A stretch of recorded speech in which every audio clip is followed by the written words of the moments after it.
So ito katatapos lang ng buhos, yung hack niya halos tapos na po.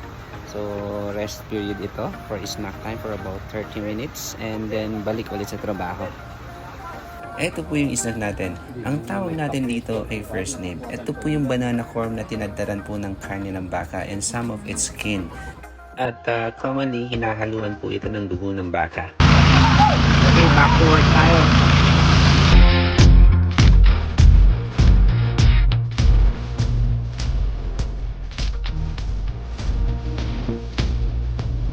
Natapos na po yung cement pouring natin. So gagawin natin, kukuha na tayo ng ating pagkain. At talakayin na rin po natin ang tinatawag naming bunong. Nakuha ko na yung ating reward, yung bunong. So kung napapansin nyo kanina, nandun po sa isang table, separate or buffet style yung iba. Pero yung isang klaseng binigay sa akin ay puro ulam composed of the Ivatan traditional food. At nirap ko lang yon. So hindi mo kasi siya pwedeng sabihin na bunong kung hindi mo siya irarap using this traditional food plate, which is the breadfruit leaf. Bunong pertains to the giving or sharing of food here in Batanes na talagang nakagawa na noong kapanahunan, mga sinuunang kapanahunan pa lamang. So, ang ginawa ko naman ay inuwi ko siya or sinaran-koneta ko siya para naman matikman din ng mga kasamahan ko sa bahay yung reward. Okay, let's open it and check it out kung ano yung laman ng ating bunong. So yung isang buno or yung isang wrap is composed of the yellow rice. Pero usually sa amin kasi yellow rice lang talaga yung nandito sa isang wrap. Pero dinagdagan ko na lang ng mga side dishes kanina kasi sayang naman po yung space.